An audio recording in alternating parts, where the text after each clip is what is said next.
Hello friends, आज की कहानी है बहू हूँ नौकरानी नहीं। सीमा की शादी को अभी 6 महीने ही हुए थे।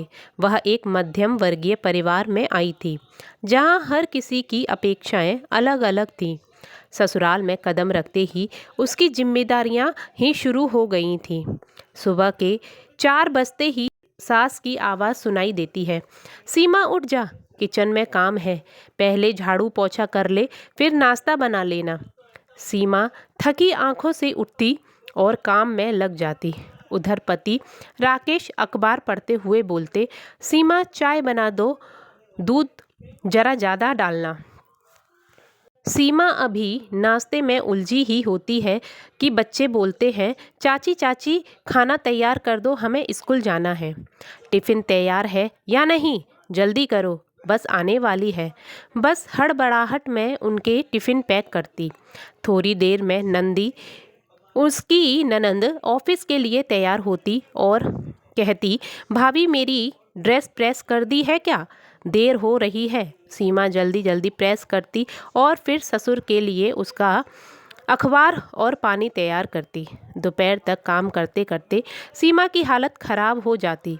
वह जैसे ही बैठने की सोचती, सास की आवाज़ आती, सीमा देख दाल में नमक कम है, ठीक कर देना। और हाँ, मेरे कमरे में जाओ, अलमारी का सामान सही कर दो। शाम को मोहल्ले की महिलाएं आ जाती और सीमा से चाय नाश्ते की फरमाइश करती। सीमा भागते भागते सबको खुश करने की कोशिश करती। रात तक उसका शरीर जवाब दे चुका था, लेकिन फिर भी सास की आवाज़ सुनाई देती, सीमा बर्तन मांज कर सोना, घर में गंदगी नहीं रहनी चाहिए।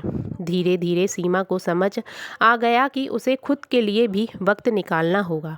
एक दिन उसने सबको इकट्ठा किया और मुस्कुराते हुए कहा, मैं आपका हर काम करने को तैयार हूँ, लेकिन मुझे भी थोड़ा वक्त चाहिए।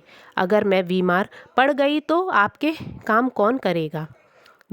उस दिन के बाद से परिवार ने सीमा की बात समझी। उन्होंने उसके काम बांट लिए और सीमा को भी थोड़ा आराम मिला।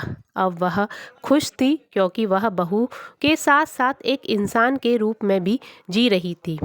इससे हमें यह सीख मिलती है कि परिवार में सभी को एक दूसरे की जिम्मेदारियां समझनी चाहिए। सारा काम सिर्फ एक इंसान के भरोसे छोड़ना किसी के लिए भी सही नहीं होता है। तो फ्रेंड्स, आज की ये कहानी आपको कैसी लगी, मुझे कमेंट करके ज़रूर बताइएगा।